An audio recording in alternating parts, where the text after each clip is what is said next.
All right, fellow citizens, welcome back. I'm Dave, and this is Save America, Vote Tulsi Gabbard. Again, Tulsi Gabbard involved with some serious black belt level martial artistry. Check out this latest ad, and yours truly will provide some commentary along the way.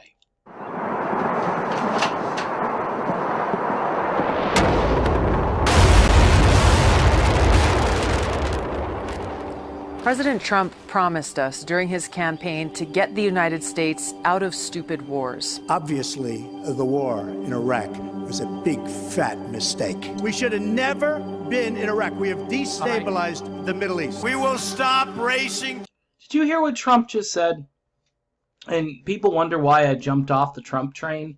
We have destabilized the Middle East.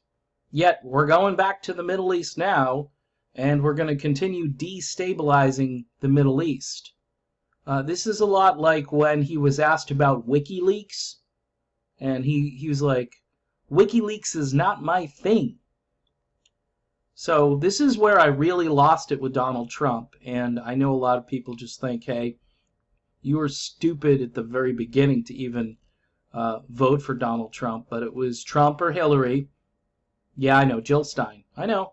Hey, if I had a chance to do it again, it would be Jill Stein, but here we go. To topple foreign regimes that we know nothing about. But he's on the brink of launching a very stupid and costly war with Iran. Now, not only is this a political ad from Tulsi Gabbard, this is a warning. This is like, hey, wait a minute. I happen to be running for president, but here's a teachable moment where I tell the people of this country what is at stake here. While everybody, look, I know there's a crisis across the country. There are a lot of people that are self-medicated. There are a lot of people who have made sports their god or some other pursuit where they can't walk and chew gum at the same time. They can't pay attention to something as important as yet another war, where I've heard that we are thinking about sending 120,000 troops to Iran. Let that sink in as I continue the video.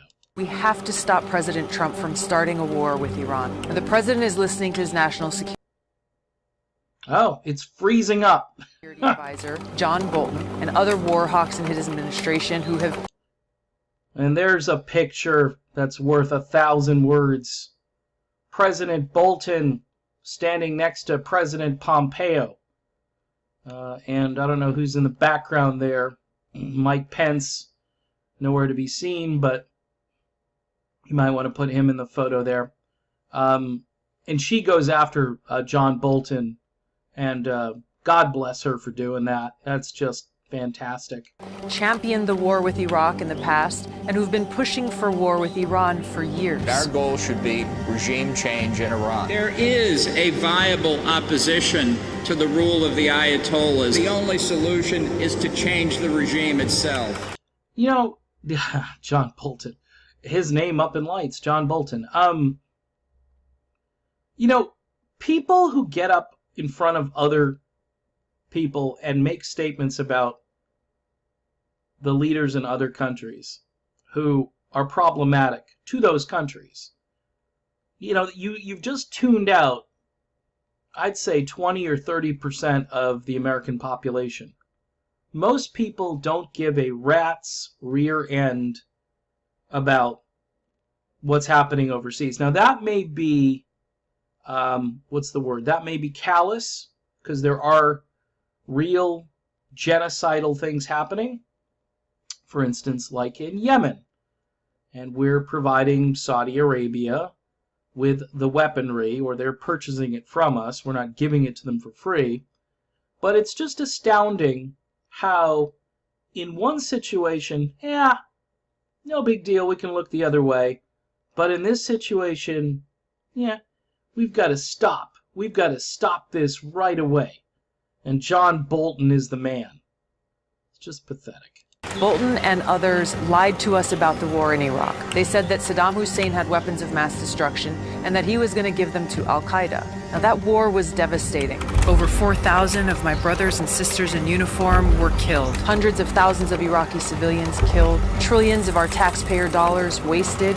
And al-Qaeda and ISIS were strengthened. But to this day, John Bolton says that disastrous war in Iraq was the right decision. I don't think there's any question that Oh my. the decision to overthrow Saddam Hussein was the correct decision. So now we're...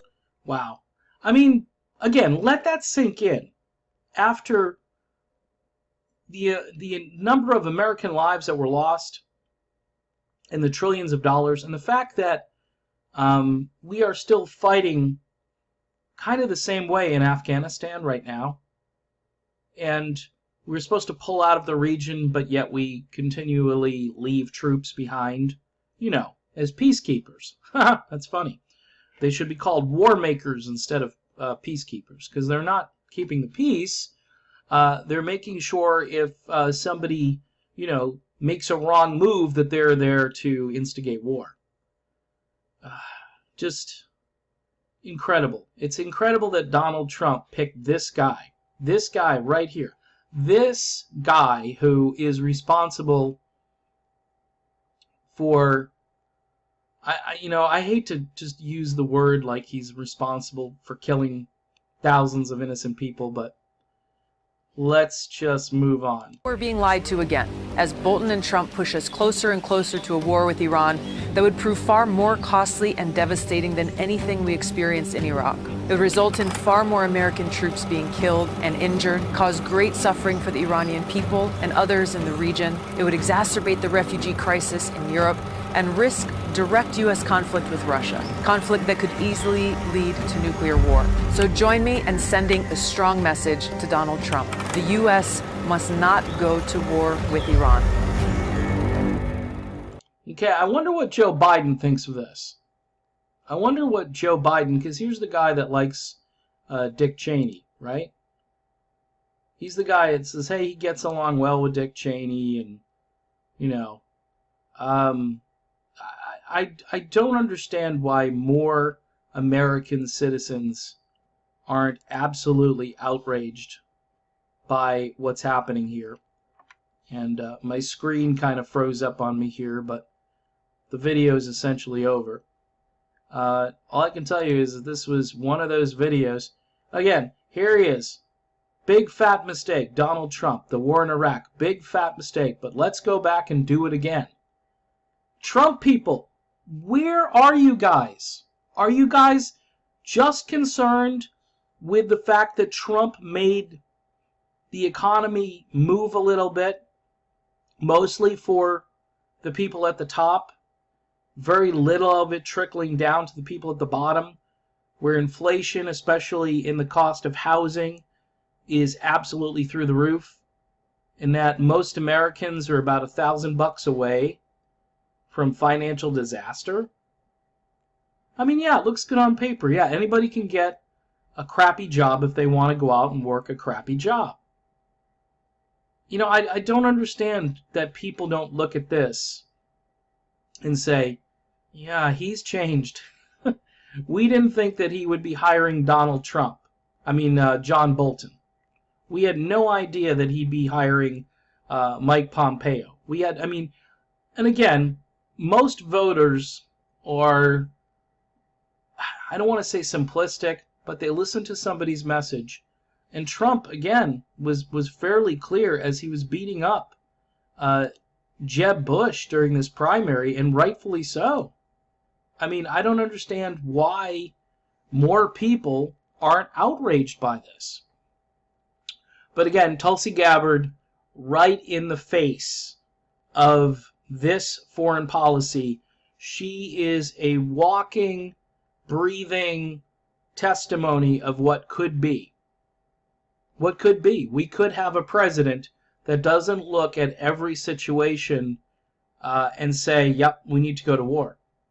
I mean, even if we could just tamp down on some of it, you know, bring some troops home, say, okay, what's the mission here? Why are we going to war with these people?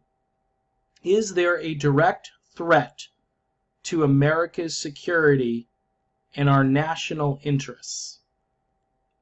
And I bet you the answer to that most of the time is going to be a no.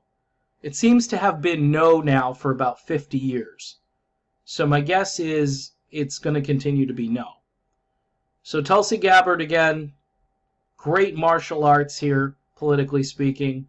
There are no other candidates even close to doing anything like this. I like Bernie.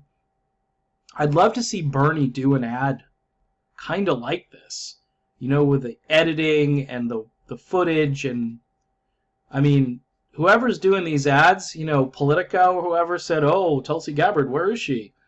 She doesn't seem to really be trying that hard. She's not running a very, a very productive campaign thus far, even though her political ads are the best ads anywhere on social media. So, you know, you make the call. If you want to vote for the same old neocon, neo-lib, we got a lot of choices. If you want somebody who's going to take America in a peaceful direction, and most likely a prosperous direction as a result of the peacefulness, Tulsi Gabbard, she's the only one. All right, see you soon.